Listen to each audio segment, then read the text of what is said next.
when you talk about a medical diagnosis, there's this expectation of, absolute precision. Right, like it's a math equation or something. Exactly. You break your arm, the x-ray shows that jagged white line, and the doctor just points right to the fracture. It's completely binary, broken or not broken. Yeah, there's no real debate there. But when you step into the world of human psychology or sociology, and especially our political infrastructure, that x-ray machine kind of just shatters.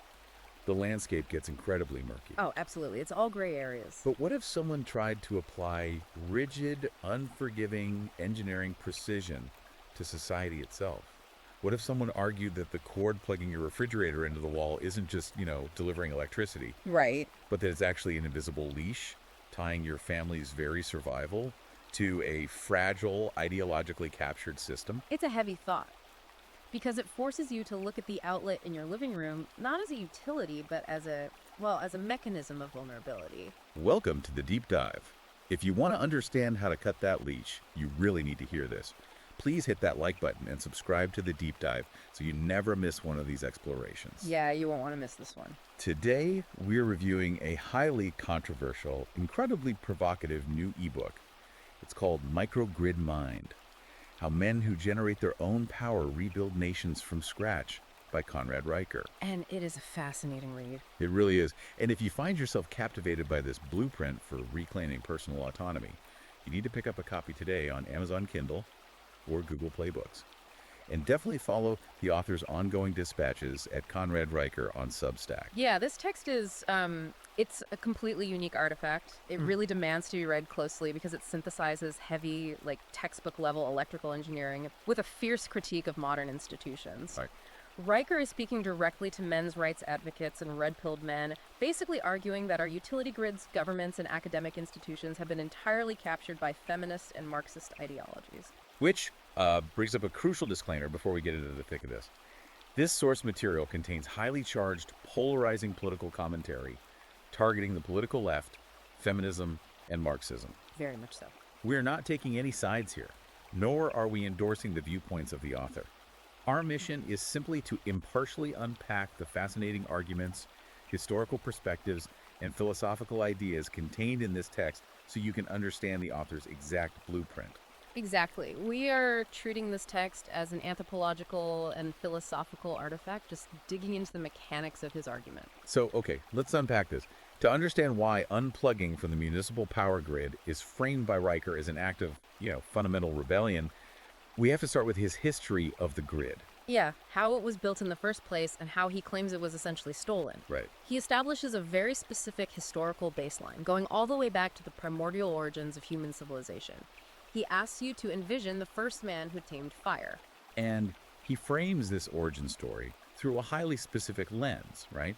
Like, this prehistoric patriarch didn't petition a government agency for a permit. Definitely not. She didn't form a committee to debate the ethics of heat distribution. He saw the raw, terrifying chaos of nature and just imposed his will upon it through pure intellect and physical labor. Yeah, he generated power.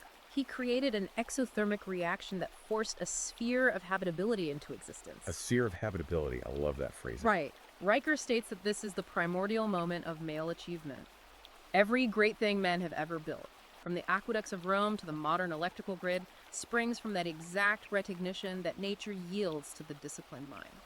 So masculine power in his framework is fundamentally about creation and the violent imposition of order onto a chaotic environment. Exactly. This brings us to a mechanical analogy that really clarifies Riker's view of the modern utility grid.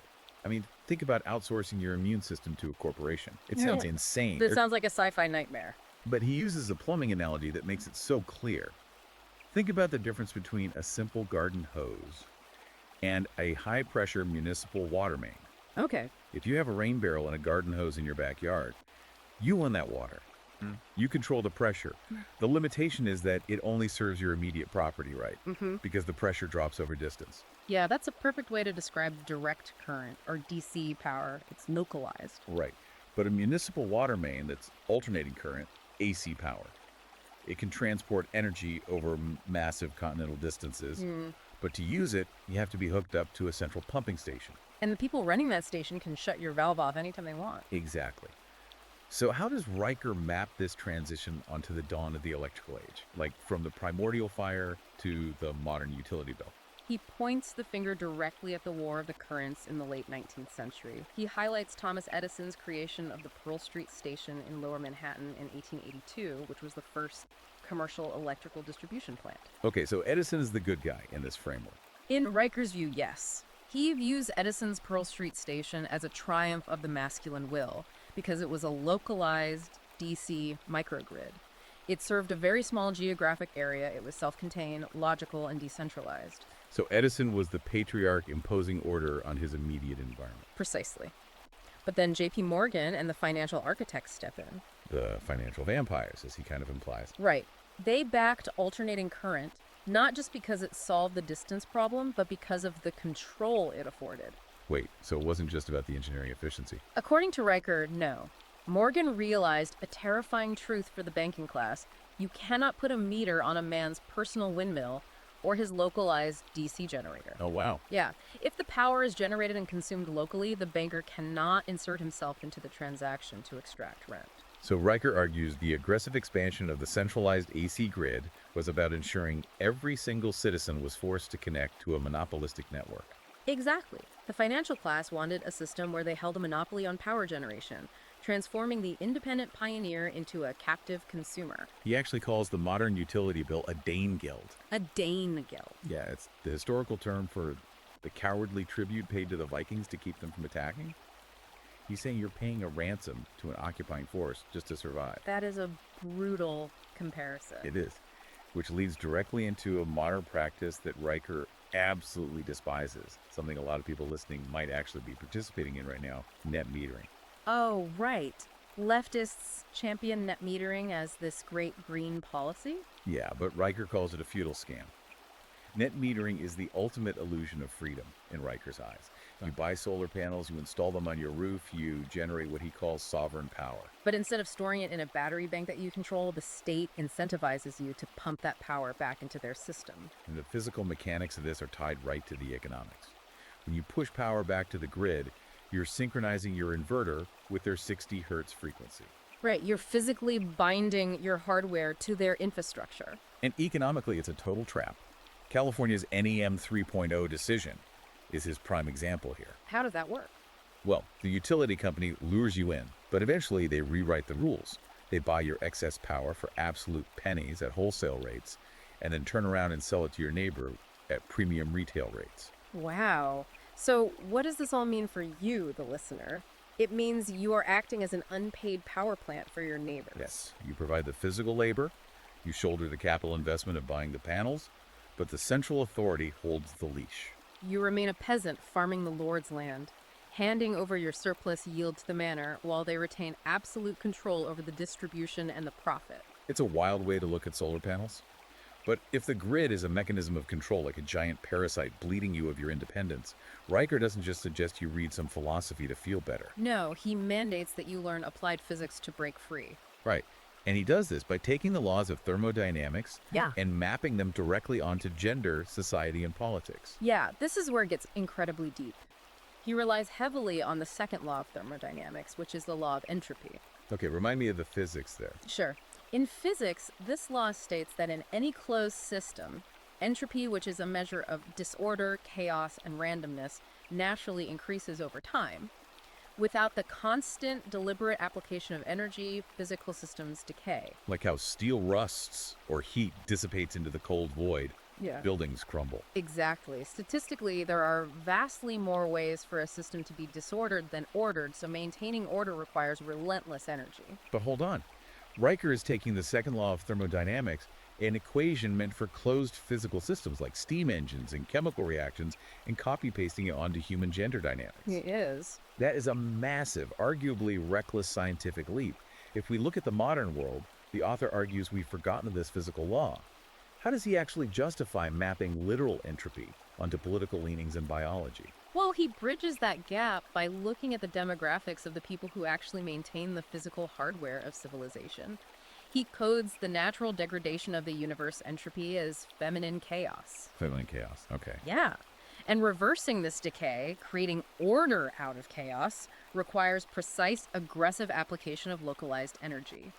This, he states, is the essence of masculinity, the imposition of order, structure, and heat. And how does he prove this using modern statistics? To back this up, he cites the 2023 United States Department of Energy Workforce Report.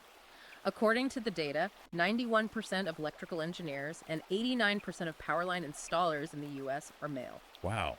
The guy's physically climbing the poles in a blizzard to reconnect the transformers? Exactly. Riker points out a massive systemic hypocrisy here. He argues that modern society demands infinite, uninterrupted power for climate-controlled environments and global digital networks. Right. Everyone wants their AC and their Wi-Fi. Yeah. But this society relies almost entirely on the rational physical competence of men to maintain that hardware. Yet, at the exact same time, he argues corporate HR departments actively demonize this very demographic with diversity, equity, and inclusion initiatives. So he views the system as a parasite that feeds on masculine competence to keep the lights on, while culturally trying to destroy the patriarchal foundations that make those lights possible. That is his exact argument. And this feeds into his anthropological view of male depression, what he calls the masculine feedback loop. The masculine feedback loop. Break that down for us. Well, for thousands of years, men were biologically designed to build, to forge, to wire, to hunt. Survival depended on immediate, tangible interactions with the physical world. Right. The schema for this loop is very simple. Action leads to physical labor. Physical labor yields a tangible result. And that tangible result generates psychological fulfillment. So you chop the wood, you see the pile of wood, you feel the heat of the fire, you feel like a successful provider. Exactly. But the modern left, according to Riker, has herded men into the sterile, feminized environment of the corporate cubicle. He calls the cubicle a padded cell for the human spirit, doesn't he? He does. He says it's a space explicitly designed to suppress masculine aggression, enforce compliance, and sever men from their mechanical birthright. It replaces physical reality with layers of abstract bureaucracy, endless Zoom meetings, and digital metrics that have no physical weight. That makes a lot of sense when you look at the modern corporate world. Yeah, he uses Aristotle's concept of entelechy here, the realization of one's essential nature. For Riker, the essence of man is the builder. If you aren't building, you are living in a state of unfulfilled potential. You're full of potential energy, but have no physical outlet. Right, making you highly susceptible to modern depression and what he calls the mind virus of victimhood. So the cure isn't a therapist or a self-help book. The cure is brutal, uncompromising physical reality. He tells you to buy a digital multimeter today. Yeah, he demands you learn Ohm's law. Voltage equals current times resistance, V equals IR. He wants you to take those probes, touch them to the terminals of a battery, and physically measure the direct current voltage. He calls it ontological rebellion. Building a solar array isn't just about saving money on your utility bill, it is psychological therapy. It forces you to close that feedback loop. When you wire a charge controller, strip the copper, crimp the connections, and flip the switch, the lights come on because of your intellect and your calloused hands. You get a dopamine hit rooted in physical reality that no corporate promotion could ever replicate. You hold the literal energy of your household in your hands, and the psychological chains of the modern world shatter. It's a really powerful image. But let's say you read this, you buy the multimeter, and you are ready to start building your sovereign microgrid. What is stopping you? Well, Riker argues the primary obstacle isn't laziness or cost. It's an ideological virus infecting the culture, which he calls climate Marxism. Climate Marxism. Chapter 9 completely dismantles the modern environmental movement, framing it not as conservation, but as weaponized hysteria. A psychological Trojan horse. Riker claims that the true target of the green agenda isn't pollution or atmospheric carbon dioxide. No. What is it? The true target is the industrial patriarchal system that emancipated humanity from living in the mud. Organizations like Deep Ecology and the shift in the Sierra Club's rhetoric over the decades aren't just advocating for clean rivers. Right. He argues they possess a deep-seated hatred for the smokestack, the factory, and the combustion engine, because these things represent the phallic, penetrating might of male engineering. He links psychoanalysis directly with infrastructure. The left views industrialization as an imposition of human order onto chaotic nature, and because they worship chaotic nature, they feel compelled to destroy the masculine engine of industry. Exactly. Here's where it gets really interesting, though. Riker directly compares modern climate leaders to historical figures. He specifically compares John Kerry flying a private jet to a climate conference in 2021 to Johann Tetzel. How does he make that connection? Oh, this is a brilliant analogy. He treats a carbon credit market exactly like 16th century Catholic indulgences, where the elite literally buy their way out of thermodynamic sin. The sale of indulgences. Right. The mechanics of a carbon credit function identically to those historical religious pardons. The elite fly around in private jets emitting massive amounts of carbon, but they purchase carbon credits. Which he calls a Gnostic financial instrument. Yeah, an instrument that funds a tree planting initiative or a solar farm somewhere else to offset their emissions. They purchase their indulgences. Meanwhile, the middle-class man is economically crushed by carbon taxes, forced to give up his internal combustion engine, and told to lower his standard of living to save the planet. It's a rigid, feudal caste system disguised as environmental stewardship. The religion of climate Marxism absolves the ultra-wealthy while enslaving the sovereign individual. But Riker digs even deeper into the philosophy behind this, bringing up Jean-Jacques Rousseau and the appeal to nature fallacy. Right, this is the logical fallacy that assumes just because something is natural, it is inherently good, moral, or peaceful. The left's ideological possession relies entirely on this romantic view of nature as Gaia, like some peaceful, balanced goddess angered by human industry. But Riker views nature as a brutal, cold, indifferent murderer. It was full of extreme weather, lethal radiation, and thermodynamic decay. He looks at history, right? He says the Roman legions didn't weep over harsh winters. They built paved roads and underfloor heating systems. Exactly. The Vikings didn't demand a safe space from the ocean. They engineered longships that could cut through the North Sea. Nature is a chaotic force that must be actively subdued, harnessed, and dominated by the rational male mind. Attempting to live in harmony with it, he argues, simply means dying of exposure. Building a microgrid is fundamentally rejecting this environmental guilt. You are saying, I am not guilty for consuming energy. I am going to master the physics of the universe, capture the photons of the sun, and build a fortress against the cold. He tells his readers not to argue the climate science or cite skeptical atmospheric data. Right, don't play their game. You must attack their fundamental premise directly. Force the ideologue to defend the undefendable centralization of state power. So, once a man rejects the climate narrative and decides to physically build this off-grid solar array, he inevitably faces the wrath of the administrative state. The zoning boards, the building inspectors, the utility monopolies. They don't want you leaving the grid. How does Riker say he should defend his property against this bureaucratic siege? Riker calls this constructing the legal fortress, and he builds it on a deep philosophical bedrock tracing back to Roman civil law and the Enlightenment. Okay, let's start with Roman civil law. Roman civil law established the concept of the domus, the household, as an independent state with its own gods, the Lares and Panides. The state had virtually no jurisdiction inside the domus. It was protected by the supreme law of the paterfamilias, the male head of the household. Yes. Riker contrasts this ancient ironclad sovereignty with the modern suburbanite who lives in a leased permission box, where a homeowners association dictates the color of his mailbox while the grid he relies on fails. He also leans heavily on John Locke's labor theory of property from 1689. Oh, this part is fascinating. Locke argued that every man has a property in his own person, and the labor of his body is his own.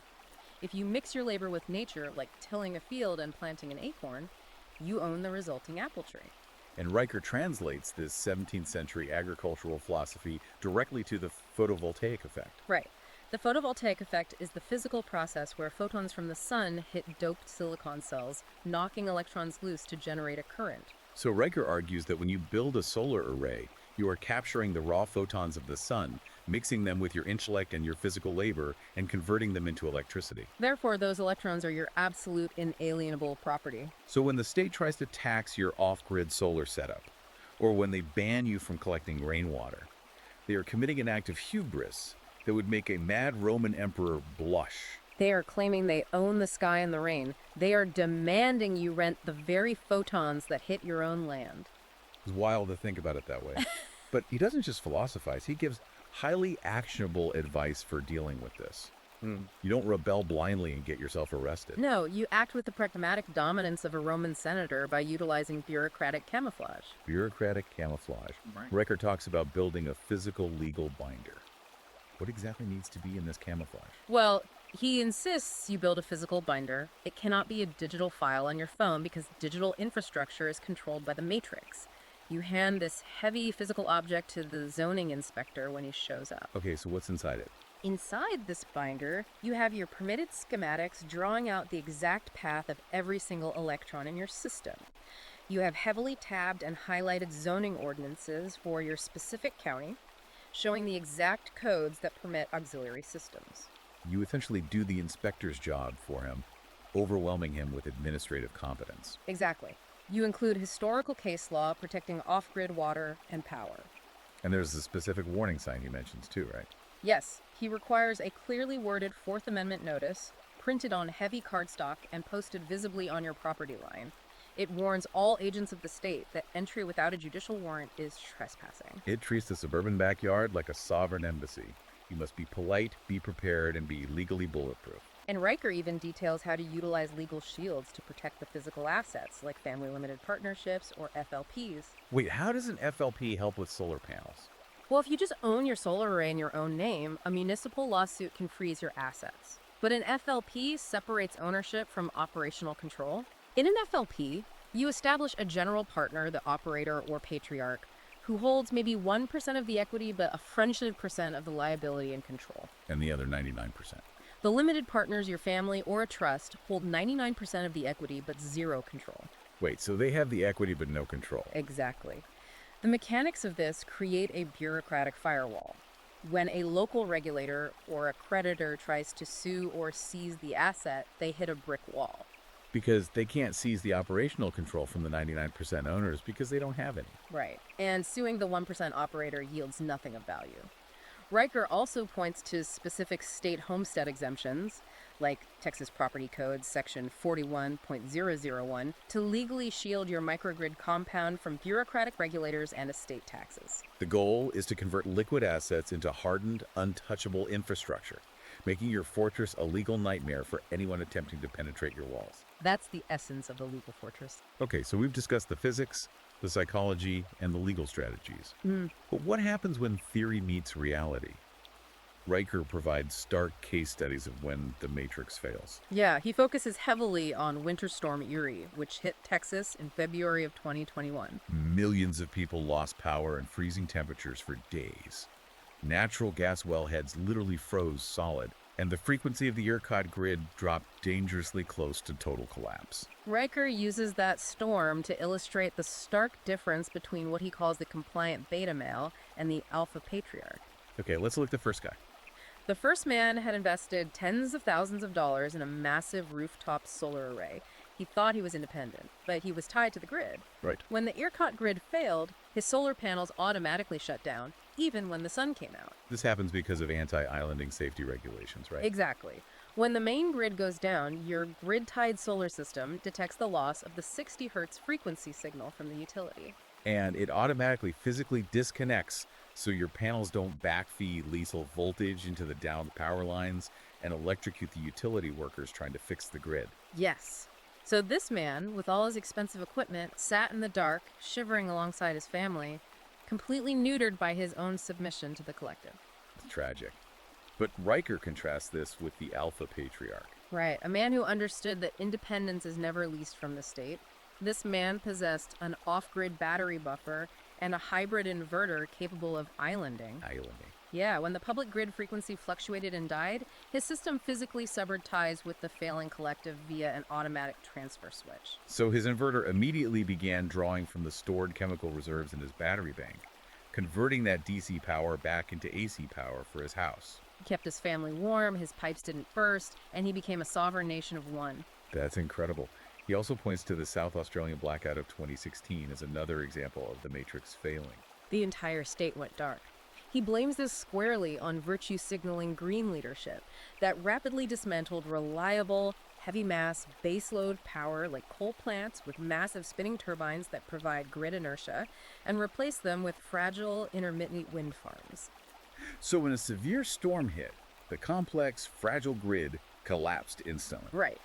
The leftist worldview, he argues, ignores the harsh realities of thermodynamics in favor of childish utopian fantasies. Which leads to his ultimate warning about the smart grid. The smart grid is sold as a way to increase efficiency, balance loads, and integrate renewables. But Riker views it as a cyberpunk dystopia. Because every appliance in your house, your refrigerator, your HVAC, your electric vehicle, is connected to a centralized server. In this system, bureaucrats can remotely turn off your thermostat during a heat wave to conserve energy or prevent your car from charging if you've exceeded your carbon quota. It's the ultimate leash. They don't just control the power plant miles away, they control the outlet inside your bedroom. Building an isolated microgrid is the only firewall against this technological serfdom. So Riker isn't advocating for a violent political revolution. He's not telling men to march on the Capitol or protest in the streets. He's advocating for thermodynamic secession. True political secession is functionally impossible in the modern surveillance era, but thermodynamic secession is entirely within your grasp. You don't fire a shot. You just quietly, systematically build your infrastructure, withdraw your consent, unplug the transformer, and starve the parasitic structures of the capital and energy they need to survive. That's the core of his thesis. But the goal of this secession isn't just to be a lone wolf freezing in a cabin in the woods, right? Yeah. Once you've built your legal fortress and survived the winter freeze, the psychological isolation of being a sovereign nation of one is immense. Yeah, you need a community. Exactly. Riker's ultimate vision is rebuilding society from scratch alongside other men. How do you scale this independence without just rebuilding the centralized state you just escaped? This brings us to the Brotherhood of the Grid. Riker argues the legacy grid is profoundly alienating because it violates Dunbar's number. Remind us what that is. Dunbar's number is the anthropological limit, suggesting the human brain is only cognitively wired to maintain stable, high-trust relationships with roughly 150 people. Okay. When you are plugged into the national grid, you are forcibly yoked to millions of anonymous consumers, faceless corporate bureaucrats, and distant regulators. You are stripped of your tribal identity. Riker contrasts this alienation with Aristotle's concept of philia. Right, from the Nicomachean Ethics. Yeah. Aristotle identified philia as the highest form of human connection, a friendship of the good, forged exclusively between men of equal virtue who push each other toward excellence. Riker says a network of power-generating men is the modern embodiment of philia. It's not a support group. It's a brotherhood forged in the shared, brutal reality of thermodynamic security. He points to historical precedents for this, starting with the Roman Societas Publicanorum. These were private fraternities of elite men, syndicates, who pooled their capital and engineering prowess to build the roads, ports, and aqueducts of the Roman Republic. They didn't wait for central bureaucracy to issue permits. They built the infrastructure of civilization themselves through mutual self-interest and competence. Exactly. And he also looks at the pilgrims of 1620. Right, when they landed in the freezing wilderness of North America, they didn't petition the king for a heating grant. No, they forged a harsh, patriarchal social contract, the Mayflower Compact. They claimed territory, generated power from raw timber, and defended their autonomy. By forming an independent energy cooperative today, linking sovereign microgrids together via localized DC tie lines, completely outside the purview of the state, you are recreating that pioneer spirit. You are creating a community where a man's worth is measured by his physical competence and what he can build rather than what he can consume. It is a meticulously constructed argument that uses the hard sciences to justify a radical social and political withdrawal. It synthesizes history, philosophy, law, and electrical engineering into a singular worldview designed to starve the modern system. We have covered an immense amount of ground today, from the prehistoric taming of fire to the physical mechanics of AC versus DC power, the statistical realities of entropy, 16th century religious indulgences, Roman civil law, and the physical failure of the Texas grid. It's a lot to process. It is. I want to leave you with a final unmentioned thought to ponder a provocation that builds on everything Riker outlines. Okay.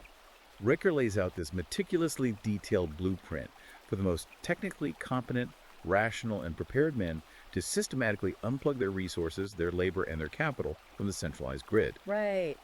If his vision comes true, and this brotherhood successfully executes thermodynamic secession, what happens to the rest of the society left behind? Wow. If the system is starved of the patriarchal engineering engine that he claims sustains it, does the matrix simply collapse under its own weight without it? It's a terrifying and fascinating question to mull over. It really is. It changes how you look at the whole system. If you want to explore the engineering manuals, the legal blueprints, and the deep philosophical arguments we discussed today, you need to read the source material yourself. Definitely. Go buy Microgrid Mind, How Men Who Generate Their Own Power Rebuild Nations from Scratch by Conrad Riker. It is available right now on Amazon Kindle or Google Playbooks. And be sure to follow the author's ongoing work and join his community at Conrad Riker on Substack. Finally, if you enjoyed this extensive breakdown, please hit the like button and subscribe to the deep dive so you never miss these insights. Thanks for listening. We've shown you how deep the rabbit hole goes. But remember, the cord plugging your refrigerator into the wall might just be a leash. We'll see you on the next deep dive.